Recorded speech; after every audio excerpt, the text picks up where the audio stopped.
Hello, everyone. We are going to get started in just a few seconds. Just going to give everybody another moment to hop in, and hopefully you can all see me and hear me. Okay, so let's get started.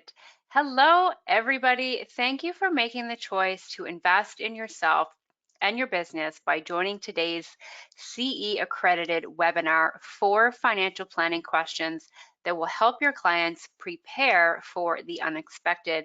My name is Alex Mercer, and I'll be your host today. I'm joined by my colleague Steve Arnott, Snap's financial planning project lead, who will provide today's demonstration and run the Q&A.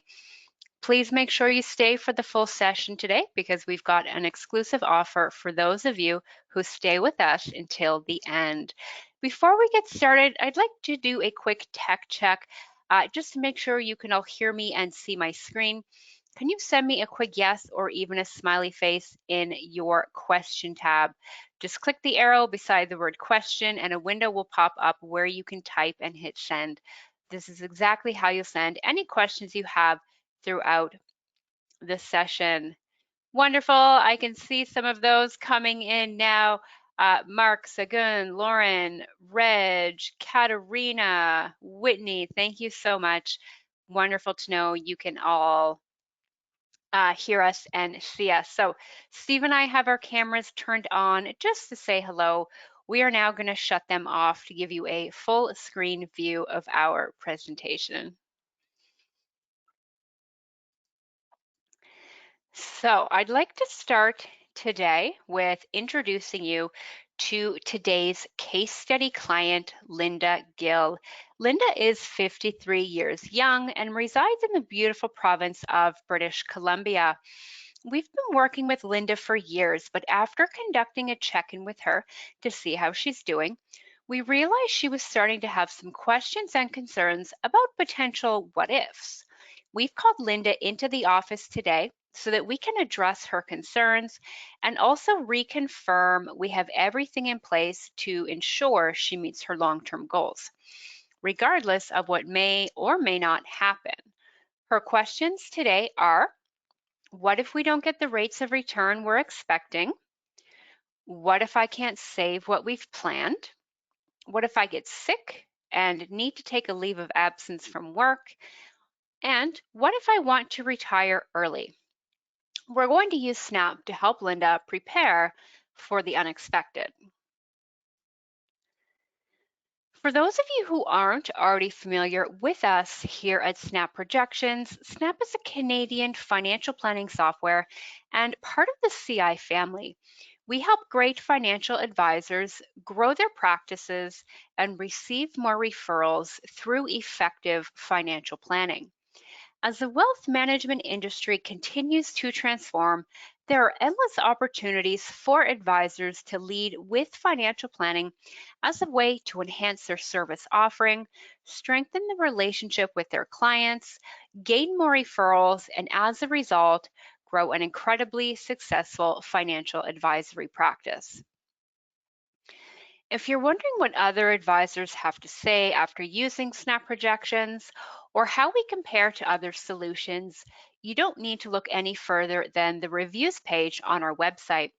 Many advisors are currently using Snap Projections to provide financial planning for their clients and grow their practices. So let's spend just a moment here thinking about the why behind financial planning. We all know it's good for the clients, but what is the real value of having a financial planning process in place for you and your practice? We know that investment and insurance products are essentially the implementation part of a financial plan. Without the plan, how can you effectively communicate the value of your recommendations? Snap has been in the market and speaking directly with advisors for nearly 8 years now. What we have discovered is that successful advisors and successful advisory teams pretty much always have a financial planning process in place. Sometimes it's a light process, or maybe it's more in depth. that's going to depend entirely on your client base and what their needs are. But the common denominator to building a sustainable and growing financial advisory practice is almost always the same. A financial planning process is in place. Without that process, it's going to be harder for you to build a sustainable and successful practice. Financial planning helps to create the foundation for a strong client-advisor relationship. It builds trust.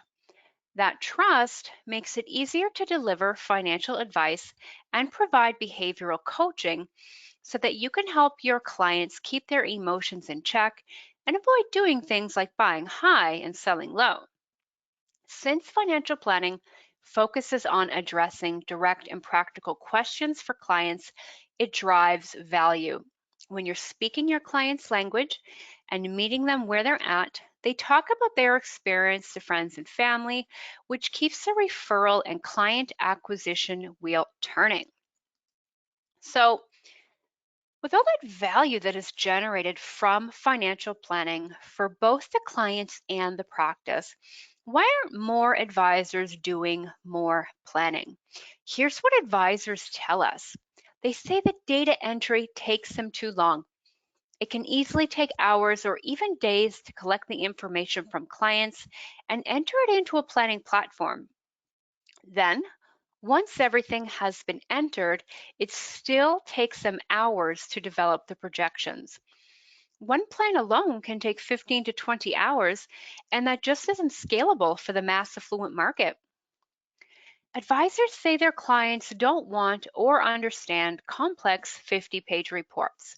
Their eyes glaze over. Lastly, advisors tell us that they can't run quick what-if scenarios with a client in real time. Adjustments and discussions throughout the planning process lead to multiple time-consuming meetings. So now let's hear from you. We have got a good sized group here today. I can see how many of you are here live today. Everyone is here to get that CE credit. So thank you so much for being here live. So we're going to do a quick poll. Number one, just make sure you're all awake and with me here. But the other reason we're going to do it is because it's really a lot of fun to see where we all stand as a group. So tell me, which one of these problems represents your top financial planning challenge? You've got about 15 seconds to answer, so don't overthink it. Pick the one that you find the most time consuming and difficult to deal with. And if you have a major challenge that didn't make our list, please select other and then let me know what that is in the question tab. All right, we have got to move on, so get those answers in. I'll give you a few more seconds here, and then we can all take a look to see what you all had to say. So closing the poll now in 5, 4, 3, 2, 1, and let's share the results. Wow, really interesting. Okay, so only 2% of you are saying other, which means that 98% of you are really dealing with these top 4 challenges here. A clear front runner today. I can't run quick what if scenarios in real time. Well, get excited because you are actually going to see that exact thing happening here today. So I'm going to get rid of those results. Thank you so much, everyone, for your participation. So you may be thinking to yourself now, there must be a better way, and that's because there is. Snap has solved these 4 challenges for you. So what percentage of you said that data entry takes me too long? That was 25% of you. So for the 25% of you who said data entry takes me too long, we have provided you with a financial planning toolkit that you can find under your handouts tab for download. So just click the arrow beside the word handouts, same as you did for questions, and you will see that PDF. In it, you will find a client-facing questionnaire that will help you collect the information you need. With Snap, data entry is a streamlined and efficient process. Next, we have 20% who said it takes them hours to develop the projections. It should not take you hours and hours to build simple plans. With Snap, you can build a basic plan in less than 20 minutes. You'll see that shortly. And for the 21% of you who said my clients don't understand the reports, what good are your reports if your clients can't understand them? Snap provides you with clear, engaging reports that have been designed for your clients. You will find sample reports for your review in your financial planning toolkit.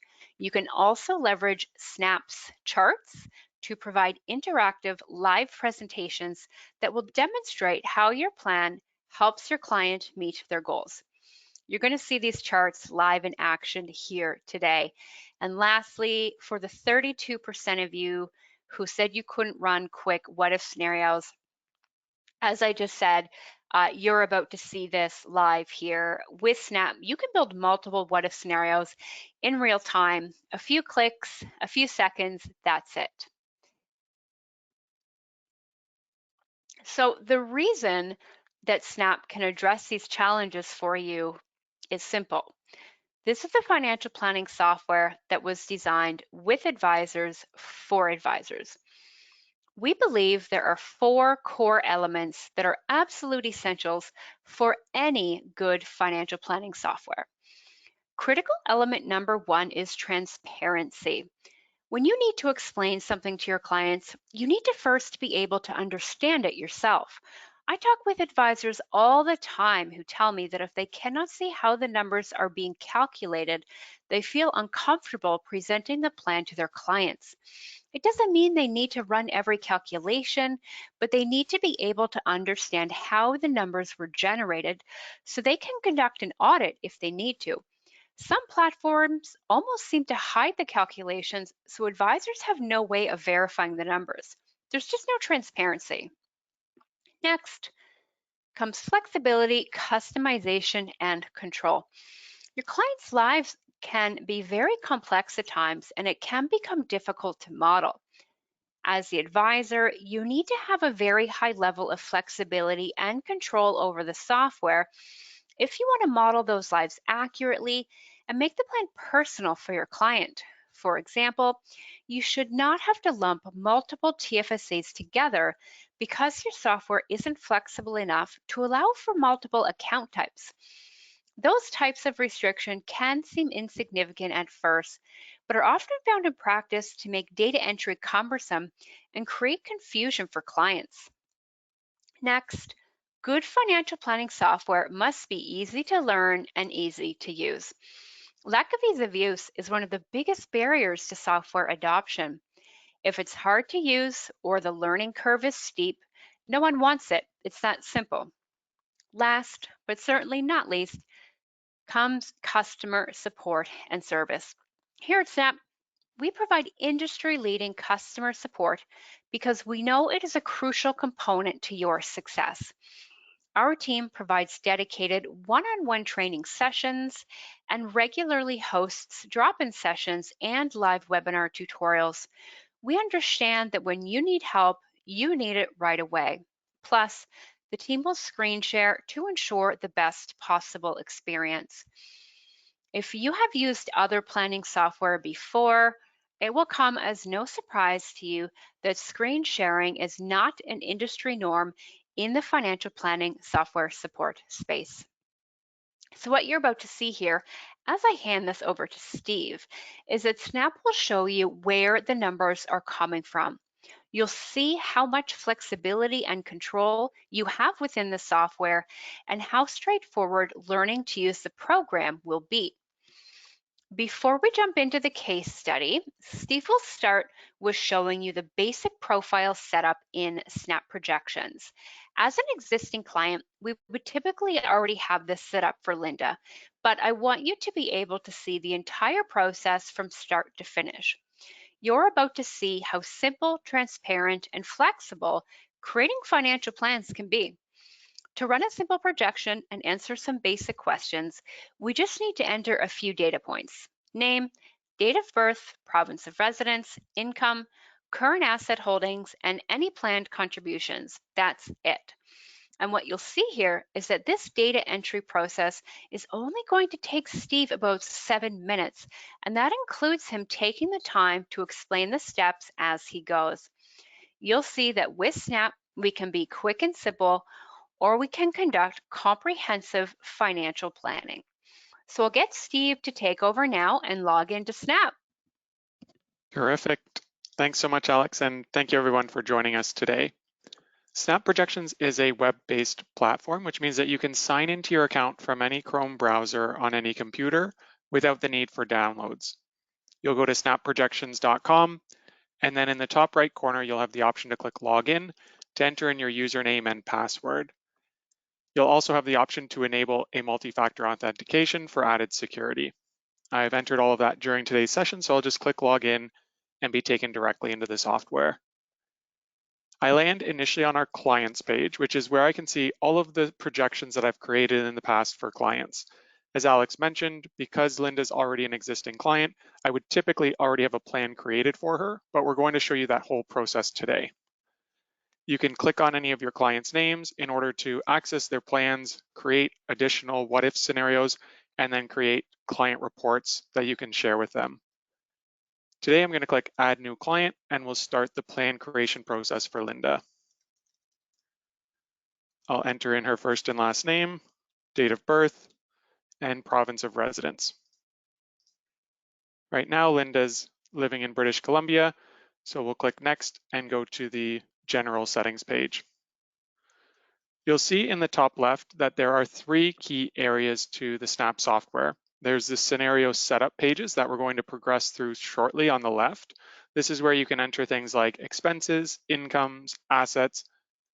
Then once we're ready, we can proceed to the planning pages where all of that information comes together to show our client's life on one page. We can then finalize the plan with any customizations we want to make before proceeding to the client report section, where we can pick what charts, graphs, and commentary we'd like to include in a client-facing document. For now, we'll continue on through the scenario setup flow in order to set up our specific input settings. We're going to start the plan as of 2023. Linda plans to retire as of age 65, and we're going to run the projection until age 100. At the top of this page, you'll see that we have the option to use FP Canada guideline assumptions for long-term assumptions with the projection. So that will pre-fill our inflation values as 2.1, our cash, fixed income, and equity values with the gross rate of return assumptions. And then the guidelines recommend to reduce these values by our assumed management fees for the client's investments. So I'll reduce those to 1%, 2%, and 5% even. I'll click Next, and that's going to take us to the expenses page on the left here. We've recently expanded the capabilities in Snap to provide the option for more granular budgetary planning. So you can enter in specific goals that a client might have and itemize those within the reporting. Now, that's not a requirement. You still have the option to create a simplistic scenario that has all of your clients' spending kind of categorized together in one single value, but this provides more flexibility if and when you need it. The base expenses represent the continuous annual budget that the client needs for lifestyle things like transportation, hobbies, groceries, things of that nature. And Linda has indicated that she needs $4,000 a month or $48,000 per year for those base lifestyle needs. We also have the option to add additional expenses to provide more flexibility and granularity within the plan.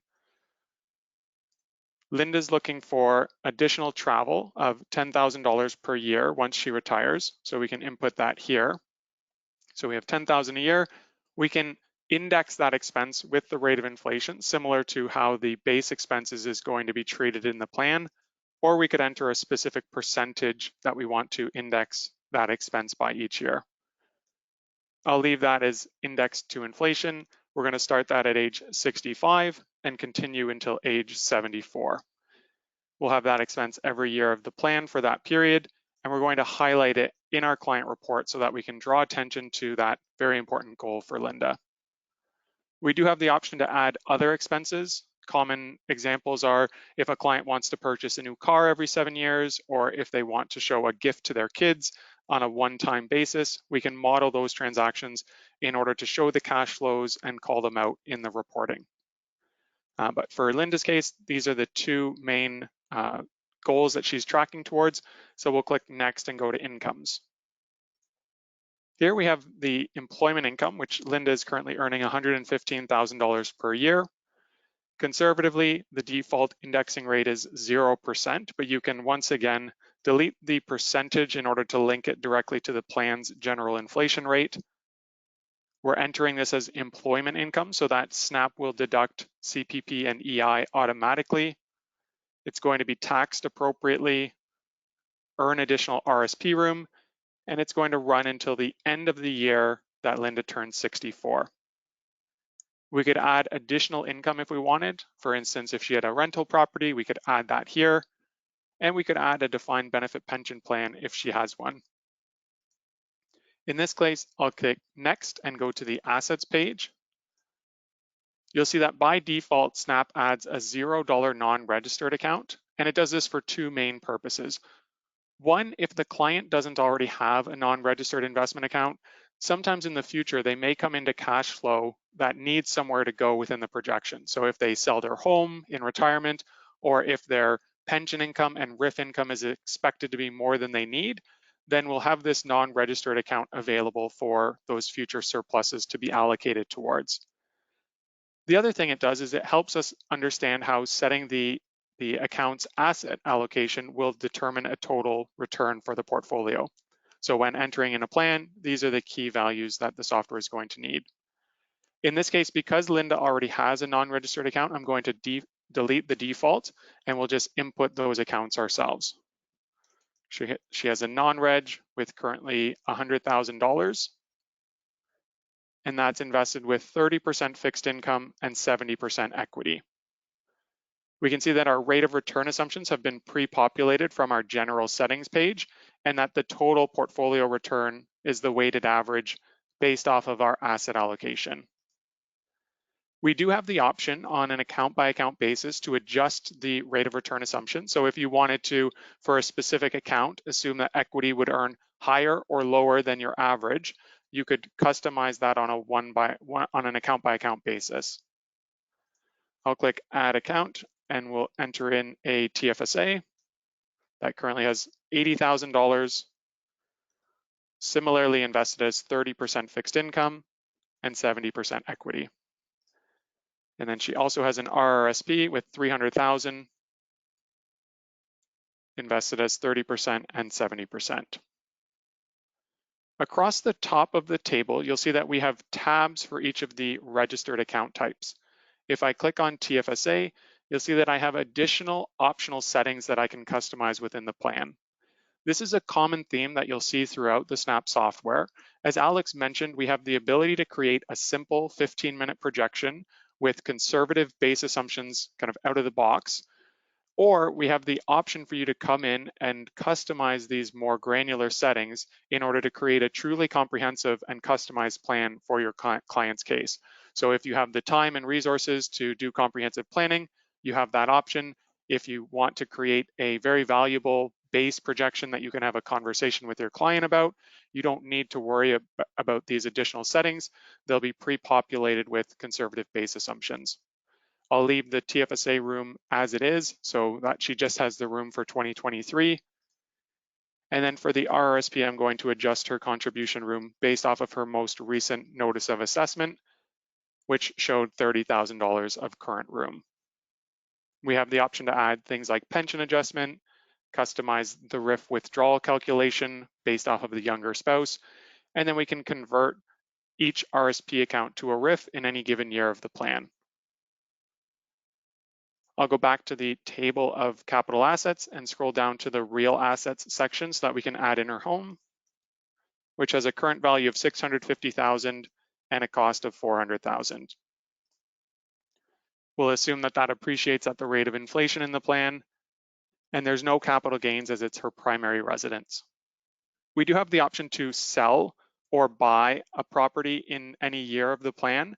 So if she wanted to downsize her home, for instance, we could enter in a future sale age and we could add a new property to be bought in that same year. If your client wanted to buy a cottage or an investment property in a future year, you could show those transactions and track the appropriate taxation either when it's sold or in the final estate. I'll click next and go to the debts page. She currently has a mortgage with a balance of $110,000, a 5% interest rate, and monthly payments of $1,200.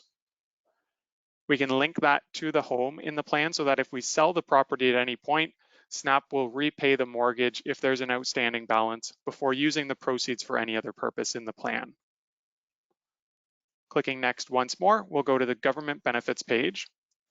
You'll see that you have full control over the various settings for both CPP and OAS. So we can control the start age, which defaults to the client's retirement age or as soon as possible thereafter. We also have the national average CPP benefit, which is 55% of the maximum as your default setting in the software. So if you know the rough percentage of maximum that your client is expecting, you can enter the percentage here. Or if they're currently receiving CPP or they've received their Service Canada statement showing how much they will receive in the future, you can enter the dollar amount here. In this case, based off of Linda's employment history and her salary, we're going to assume she'll receive 80% of the maximum, and SNAP will automatically calculate what that dollar amount is expected to be. We can scroll down to the old age security, and similarly, we can control the start age, dollar amount, or percentage of maximum. By default, we set it to 100%, so we'll leave that as is for Linda's plan. And just like that, in about 10 minutes, we've entered all of our plan data for Linda's case. You'll see on the left that we do have additional scenario setup pages available that we won't be using in this particular plan. We could add insurance policies. We could conduct life needs analysis to see if additional life insurance might be required. We could add RESPs, corporations, or customize additional settings, but for the time being, we're going to click on planning pages to see how all of this information can come together to show us Linda's life on one page. Now, the planning page can seem overwhelming the first time you see it, but once you know what you're looking at, it's incredibly intuitive and very powerful. On the left, we have the year and our client's age. Then we have the assumed discretionary spending that they have available based off of everything else that we've entered into the plan. So in this case, we're assuming that Linda has about $69,000 of discretionary spending in the first year of her projection. That's coming from the employment income of $115,000. We're then subtracting off CPP and EI, subtracting off the taxes. And then as we continue over to the right, we're also subtracting off her mortgage payment. And that leaves her with the expected $69,000 of discretionary money that she can allocate to her various goals or spending needs. Looking at other key values provided on this page, we have the marginal and effective tax rate for tax planning purposes. We can also see the value of each account each year of the plan and the rate of return that's being assumed. And we have the option to contribute to or withdraw from any account in any year of the plan. We can also see the home value appreciating with inflation, and then we have key information about the net worth and assumed taxes on the estate. I'm going to make two final changes to the projection, and then we'll be ready to review it and start answering Linda's questions. The first thing I'm going to change is the contributions to the tax-free savings. So I'll click on the 0 currently in place and enter in $6,500, copying that down until the last year of work. So you'll see now I have a series of contributions that will increase the value of the TFSA over time. Anytime that I make a change on the planning page, the Run Scenario button will turn red, meaning that the software has been changed, but it hasn't been recalculated. So rather than constantly changing the numbers on you as you're working on this page, the software waits for you to confirm that you're done, click Run Scenario, and that's now going to apply those contributions to the tax-free savings account and update all of the numbers throughout the projection. So now we have those reflected and Run Scenario is once again green. I'm going to go to the RSP and similarly enter in contributions, this time of $18,000, copying that down until the last year of work. Now that I've made those two contributions to the TFSA and the RSP, we can see that the discretionary or leftover money available for spending has been adjusted in the projection. So now with everything else we've entered in the plan, Linda's assumed to have about $51,000 a year available for lifestyle spending needs. That continues all the way until she retires, at which point we've entered in that $48,000 a year goal in today's purchasing power. So SNAP is automatically indexing that forward at the rate of inflation in the plan. So in the first year of retirement, she needs $61,596 in order to reach her target lifestyle. We also have our additional travel budget for the first decade. So we can see that that's being added to the spending need just for the first 10 years, and it's being indexed each year for inflation. As we look to the right on the page, we can see where SNAP is getting the money from. So it's getting CPP as of that year, OAS, and then it's making withdrawals out of the non-registered account to supplement the cash flow need.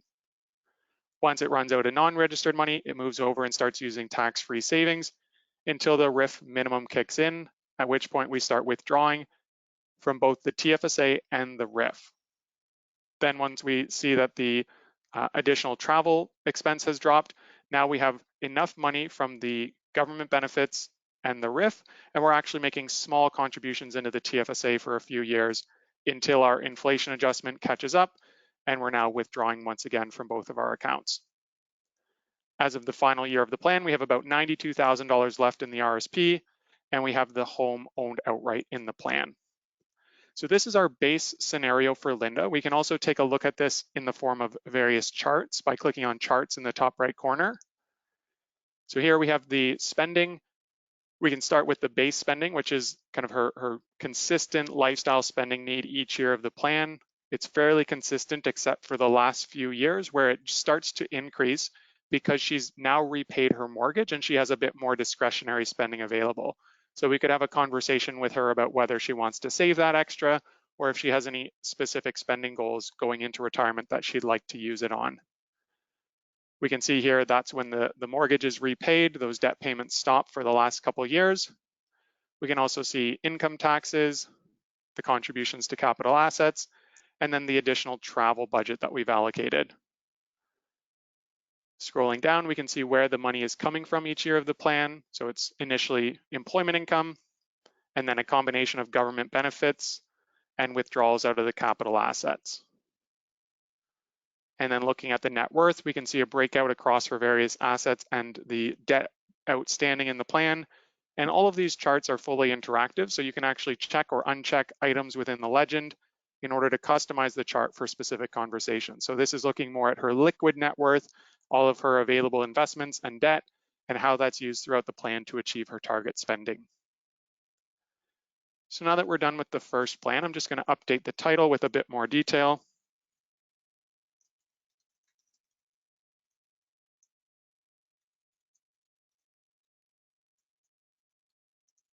So our base scenario, 48K spending with additional travel for the first decade of retirement. We can go back to Linda's list of questions and see what her first concern is. So she's wondering, what if we don't get the rates of return that we are expecting in the plan? So I can come back to our scenario one, and I'm going to copy this scenario to run a what if and start to address Linda's concerns. So I'll click on the copied version, update the title to stress tested returns. And now we can show what would happen if returns were lower than expected. So the simplest way to do this in SNAP is to go to any of the capital assets in the plan, and in the first year, we can simply adjust the rate of return assumption for any of the accounts. So here, if I change equity from 5% return to 4%, I'm going to see that the total return for the portfolio has been reduced from 4.1 to 3.4. And if I apply that to all of the accounts, I can now run scenario to recalculate and see if she would run out of money as a result. So now the new rate of return has been applied. And as we scroll down, we can see that the RSP is drained as of age 94, meaning that she's all out of money for this last 6 years of the plan. And looking at the cash balance, we can see that she builds up a total shortfall of about $500,000. Now, relative to the value of her home in that future year, she still has quite a bit of buffer. She could downsize her property if this were to happen, or take out a line of credit or reverse mortgage in order to fill in the gap for those last few years. We also have a recommendations tool that can help you with ways to adjust the plan to accommodate any shortfall or overfunding in a plan. So in this case, if we click calculate on sustainable spending, it will tell us how much she would have to reduce her spending by in order to avoid the shortfall. So by reducing her spending by about $3,500 a year down to $44,500, she'd be able to avoid that shortfall in the plan. Alternatively, she could change her retirement age. So in this case, she'd have to work about 2 more years if she wants to be prepared and covered against potentially lower returns. Or if we click calculate under required savings, we would need to contribute about $9,000 more per year before retiring in order to build up buffer against that reduced return scenario. So lots of options to both calculate and show Linda's options if returns are lower than expected. I'm going to put the return assumption back to our base and show an alternate way that we can run some stress testing scenarios. So Snap has actually built out a dedicated add-on feature available called stress testing because this is such a common question from clients, and we do want to be able to provide robust conversations when needed. So you have the option with this add-on to either use historical returns or randomized returns to not only change the expected rate of return as we just did, but to also add variability to the plan so that you're having some years where markets are strong and other years where they're down. So I'm going to click Run Randomized Scenario, and that's going to create a random sequence of returns using our expected values for the plan, but then introducing historical volatility. And it's going to do this 101 times to give us a range of potential futures that we can talk through with our client. So it ranks those from the worst case scenario all the way to the best case scenario and gives us a chance to pick anything in between. So for our purposes, I'm going to pick a scenario that's roughly the 20th best case. So 80% of future scenarios should be better than this, and 20% may be worse than this for Linda's plan. I'll click Apply and Run, and then we'll see how that impacts the projection if she were to receive this specific sequence of returns. So here we have variable returns each year of the plan based off of our average expected rate and historical volatility. And we can see that by experiencing this particular sequence of returns, she would run out of money at age 92 and build up a total shortfall of $714,000. Similar to our last illustration, we could use the recommendations tool to calculate a new spending goal, see when she would need to retire. But this tool allows you to have conversations about variable returns and stress test your plan to provide Linda more comfort. So going back to her question, if she experienced lower than average returns, she'd be able to work a bit longer, spend a bit less in retirement, use some of the equity in her home, or save a bit more money before retiring, or reduce her spending throughout retirement. So there's 4 options really available for Linda's case. Her next question is, what if her income dips and she can't save what we've planned? So I'll go back to our first scenario and copy that again so that we have a clean starting point.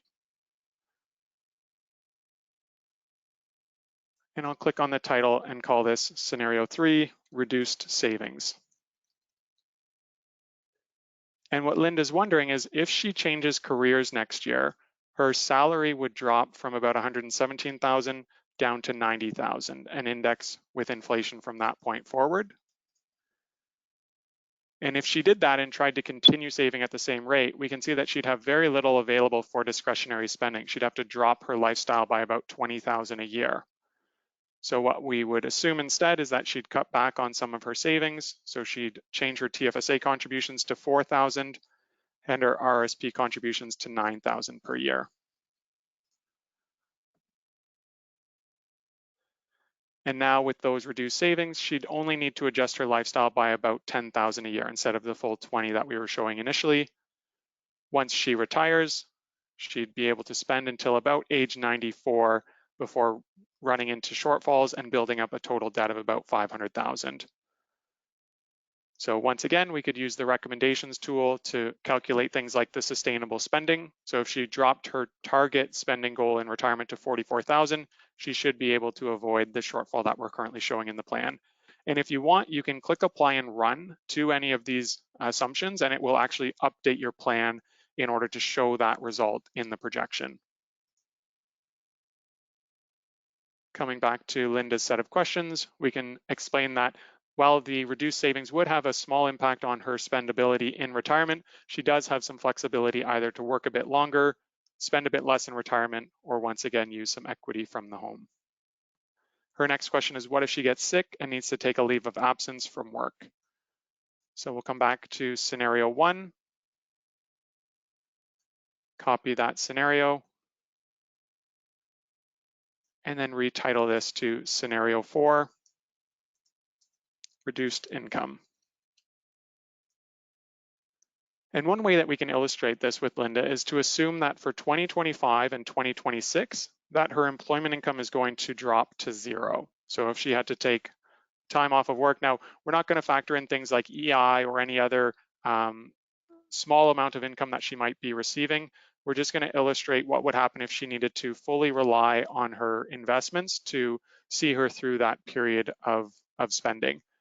So if she were to withdraw $40,000 a year from her RRSP, we can once again just control any value that's blue or purple in the planning page. We can customize those on a year-by-year basis. So I've entered $30,000 a year in withdrawals from the non-reg, $40,000 a year from the RSP, and I'll click Run Scenario to recalculate everything.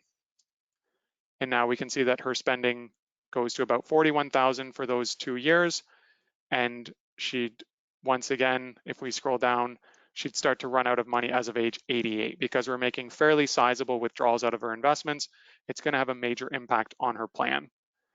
So we could go through the usual solutions that we've talked about so far around savings, retirement timing, spending, or this is a great conversation for different insurance policies. So whether it's disability insurance, critical illness, whatever might be appropriate for the client's circumstances, we can explain that by taking out a policy and protecting against this need to withdraw from her capital assets. We'd be able to protect against the significant impact on her retirement spending. So going back to her list of questions, we can explain that she would have options to use some of her equity in the home or retire a bit later, spend less, save more, or she could take out an insurance policy to try and proactively prevent against this type of concern. And the last question is, what if I can't continue working until 65 or I choose not to? So we'll go back to scenario 1. And for the last time, we'll copy that scenario to create a fresh canvas that we can adjust for our 5th scenario. So this is scenario 5, early retirement. Right now on the planning page, we can see that the retirement age is 65. The software is automatically setting her spending goal as of that year. It's stopping the employment income, and it's stopping the contributions to the capital assets. If we go to Scenario Setup and click on General, we can change that retirement age setting to a different value, such as 62, and the software is going to ask us what additional assumptions in the plan we want to move with that retirement age to save us from needing to change those manually. So we'll change the base expenses to start a bit earlier, we'll change the employment income to stop a bit earlier, and then we have the option to adjust other settings if desired. So I'll click Update. And now when we come back to the planning pages, you'll see that as of age 62, we have a new retirement age. Our spending has now been adjusted. We've stopped our salary for those 3 years, and we've stopped making contributions for those 3 years. So the plan has automatically been adjusted for that early retirement. And as we scroll down, we can see that as of age 87, we'd run out of money, and then we'd build up a total shortfall of about $1 million. So we've talked quite a few times about different ways that you could use the property as an additional resource within the plan. In this case, I'm actually going to sell the home as of age 80 in order to provide some cash flow to the projection. So now as I go to the column for the home, I can see the value of it over time, and then we're going to sell it at age 80, and the proceeds will be deposited up to the TFSA contribution room, and then the rest to the non-registered. And then we could increase the spending goal by $20,000 a year to account for additional housing expenses that she would have. And now, as we scroll to the bottom, we can see that the plan is fully funded right to the last year of the projection. Because we've made multiple scenarios, sometimes you may want to compare differences between those scenarios over time or at the end of the projection. So we have this estate before tax column where you can click on the blue icon in order to view the resulting estate in a specific year of the plan. And then you can compare that with other scenarios that we've created. So we can see that in each scenario, the money that's left over at the very end is going to be different because we've made different assumptions about her spending and savings ability. So this allows you to compare different strategies and demonstrate to a client the pros and cons of each approach. And then when we're ready, we can go to any of our desired scenarios, go to the client report, customize what pages we'd like to include, go to the report preview, look at the resulting document. So we have our customized logo, our selected background, key information about the plan, including assumptions, the charts that we reviewed earlier, and then some key tables that help to summarize the data that we've been looking at so far. You can then generate the PDF, send that to your client, and have conversations to address all their questions and give them a takeaway resource.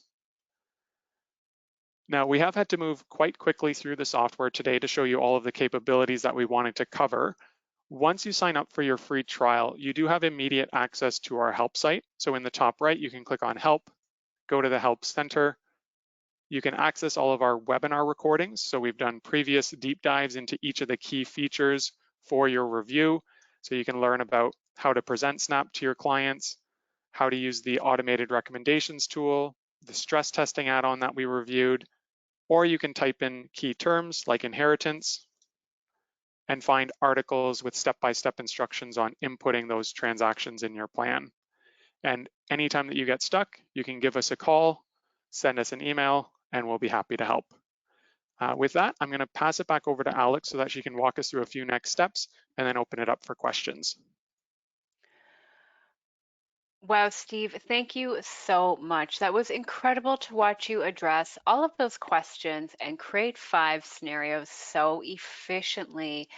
As Steve just said, we know there was a lot to absorb in a short period of time, but I hope we've been able to show the value that Snap Projections can bring to your practice and to your clients' lives. During this hour so far, we've addressed and modeled 4 essential financial planning questions, and I hope you've learned some actionable strategies to help your practice. If you're ready to take action now, you can get started with a free trial of Snap Projections. On our pricing page, you will see there are 2 plans for you to choose from as an independent advisor. Our main module, Advisor Business, includes a comprehensive feature for corporate planning, as well as data sharing for teams. If anyone wants to see the corporate module, let me know and we can cover that in the Q&A.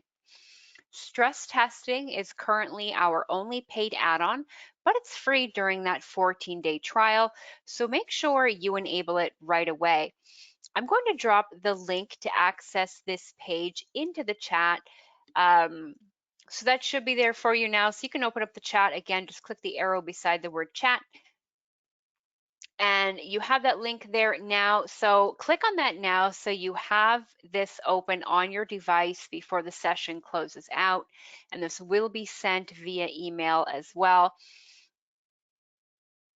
You also have the option to sign up month to month with no commitment. You can cancel anytime, or you can opt to prepay annually for significant savings. So lots of options there. You also receive a 30-day money-back guarantee on your first payment, whether it's annual or monthly. So we are giving you a month and a half of risk-free trial. Now, we do have a special offer for everyone here today in addition to the CE credit. All live event attendees who register for a free trial within the next hour will be entered into our draw to win Snap's dedicated onboarding and training package, a $500 value. You'll receive a 60-minute personalized strategy session, plus be provided with a dedicated support person for 30 days. This means you'll have priority support from a member of our customer success team who will maintain a relationship with you as you learn the program. The winner will receive an email from myself tomorrow morning. And for those of you here today who are already part of the SNAP community, thank you for being here today. We have not forgotten about you. A reminder that you can be earning free months of SNAP when you send referrals our way. Every time one of your referrals stays beyond the free trial and becomes a user of SNAP, you get a free month of service. If you believe in SNAP, sending your colleagues our way is win-win. And one final note on the eligible CE credit for this session. All advisors who attended the full session will receive an email in 1 hour that will include the video replay as well as a link to a short survey. The survey must be filled out with your full name and email address so we can accurately complete your certificate. Eligible continuing education credits include one CE credit in the category of financial planning for FP Canada certificates and/or one CE credit in the category of professional development for MFDA licensed representatives. All right, let's do the Q&A. So I'm just going to look through the questions quickly here. I've had a few questions about using a home equity line of credit in the plan. Is that something you can show us, Steve? Absolutely. Yeah, so let's go back to that early retirement scenario that we did a moment ago. Instead of selling the home, which we did from the assets page, I'm going to delete that sale. And instead, I'm going to go into debts to add in a reverse mortgage. So we'll start with a $0 balance. We'll enter in an expected interest rate that would be charged in the future once the balance starts being taken out. And we'll set the monthly payments as 0 currently, and we'll link that to the home in the plan. And then in the planning pages, once we start running into cash flow issues here at age 83, we can, and I'm just gonna also reduce the spending back to 48,000 a year. So once we start running into cash flow issues, we can come to that reverse mortgage debt within the projection, and we can start to borrow against that balance in order to fill our cash flow need. So I could just borrow 60,000 a year. And now you'll see that the pink shading is no longer there. So now we're funding our spending need by taking on a larger and larger reverse mortgage. And we would just need to keep that below the threshold that we would be able to borrow against our equity in the home. So that's one way that you can illustrate a reverse mortgage or a HELOC in order to fill spending gaps in a projection. Perfect, thank you. And a few questions coming in about the stress testing, the randomized scenario. Can you show us again and just go through that again and maybe highlight how the stress testing, the randomized scenario, differs from the Monte Carlo? Yeah, so I've just jumped back to that stress tested returns scenario where I was using randomized returns. If I go into the randomized module, Monte Carlo is using this same technology, but it's doing it on the plan 1,000 or 10,000 times. So it's taking your projection and it's running it over and over and over again with 1,000 potential future scenarios. And then most often it'll summarize the outcome in the form of a probability of success and say in 80% of projected scenarios, you did not run out of money. That is something on our roadmap that our team is looking at for the future.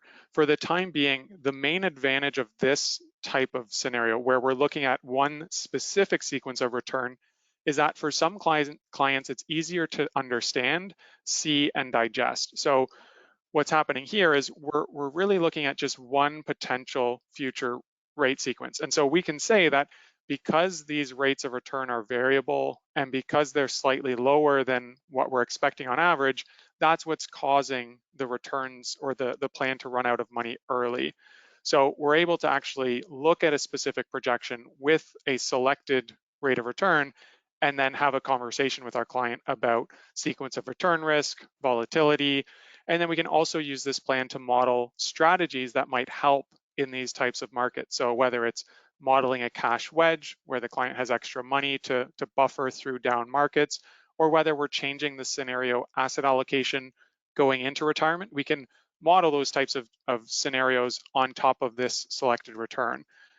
But as we go back to the scenarios, you'll see that each time that I move this and update it, the sequence is slightly different. And so once again, it's very close to and similar to a Monte Carlo, but there are pros and cons to each approach, and we're looking to expand so that you have more selection and more choice about how you want to model those plans in Snap. And we do have, again, a full 1 hour webinar that goes into more detail, and we have an article that details the assumptions, settings, and use cases for this tool. Perfect. Thank you, Steve. And the last question we will try to squeeze in here today. Is there a way to enter lump sum mortgage payments? Yeah, absolutely. So I'll go back to scenario 1 and then just copy that base projection once more. And we'll call this scenario 6.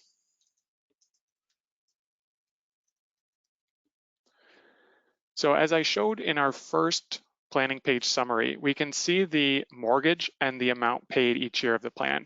Now this is simply taking the monthly rate that I entered on my scenario setup input page, and then it's assuming that that continues each year of the plan. But just like changing the contribution value, the rate of return, any blue value that you see, you can interact with and adjust as needed. So if they want to do a lump sum in 2024, maybe they have an extra 24,000 that they want to apply, we could just increase this to $34,400. Right now, we're repaying the loan as of age 62. Once I run scenario and apply that change, now we can see that the loan is being repaid at age 60. So you can customize the amount paid here in order to do lump sum transactions, or similar to what we showed with the reverse mortgage, if you ever wanted to borrow extra money, you could also show that from this page. Fantastic. Thank you. Okay, well, everyone, we are just about out of time here. So thank you so much to all of you for being here live with us today. And I hope this has been a valuable session for all of you. If your question wasn't answered live, I will follow up with you via email. I'll be emailing all of you within a minute or two with the information to sign up for a free trial and get entered into the draw. And you'll receive another email in about an hour with the video replay and a link to fill out to make sure you get that CE credit. So enjoy the rest of your day, and I'm looking forward to continuing the conversation offline. Bye for now.